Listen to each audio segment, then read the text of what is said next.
Cerita bawang merah dan bawang putih. Zaman dahulu kala di sebuah desa tinggal sebuah keluarga yang terdiri dari ayah, ibu dan seorang gadis remaja yang cantik bernama Bawang Putih. Mereka adalah keluarga yang bahagia.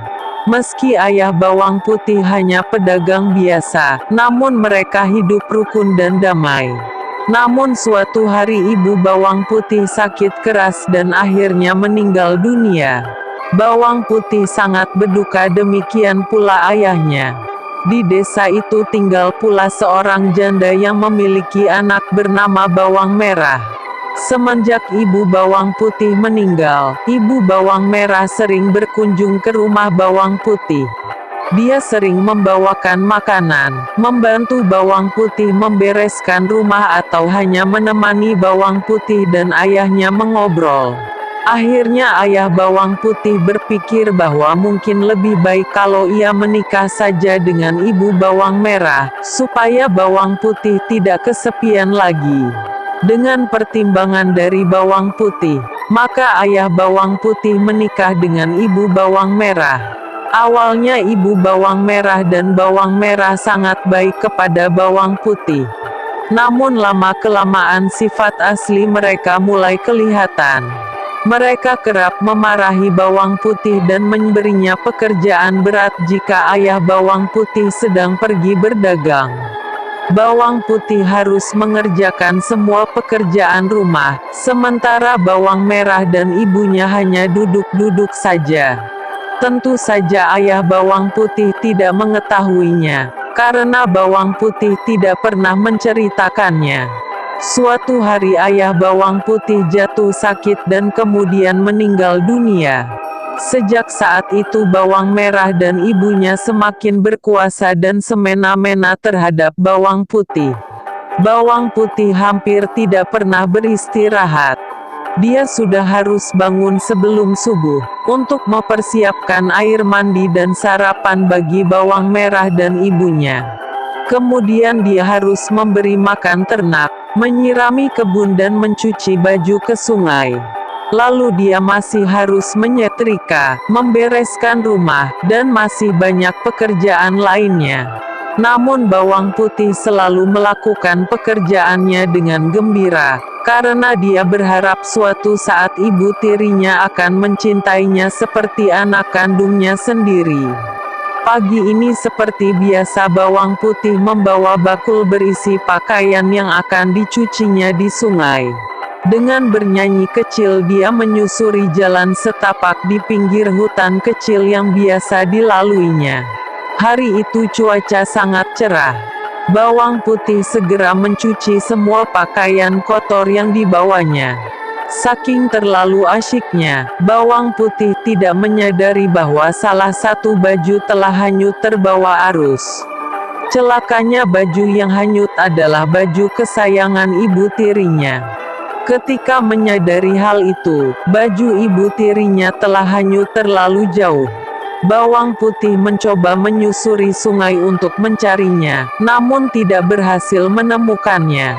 Dengan putus asa dia kembali ke rumah dan menceritakannya kepada ibunya. "Dasar ceroboh," bentak ibu tirinya. "Aku tidak mau tahu. Pokoknya kamu harus mencari baju itu. Dan jangan berani pulang ke rumah kalau kau belum menemukannya. Mengerti?" Bawang Putih terpaksa menuruti keinginan ibu tirinya. Dia segera menyusuri sungai tempatnya mencuci tadi. Matahari sudah mulai meninggi, namun Bawang Putih belum juga menemukan baju ibunya.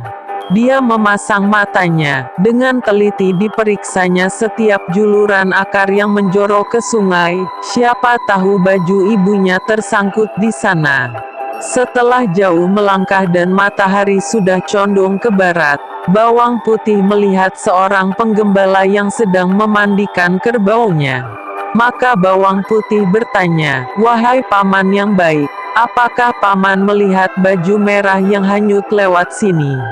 Karena saya harus menemukan dan membawanya pulang." "Ya, tadi saya lihat, nak. Kalau kamu mengejarnya cepat-cepat, mungkin kau bisa mengejarnya," kata paman itu. Baiklah paman, terima kasih, kata bawang putih dan segera berlari kembali menyusuri. Hari sudah mulai gelap, bawang putih sudah mulai putus asa. Sebentar lagi malam akan tiba, dan bawang putih. Dari kejauhan tampak cahaya lampu yang berasal dari sebuah gubuk di tepi sungai. Bawang putih segera menghampiri rumah itu dan mengetuknya. "Permisi," kata bawang putih. Seorang perempuan tua membuka pintu. "Siapa kamu, nak?" tanya nenek itu. "Saya bawang putih, Nek. Tadi saya sedang mencari baju ibu saya yang hanyut. Dan sekarang kemalaman. Bolehkah saya tinggal di sini malam ini?" tanya bawang putih.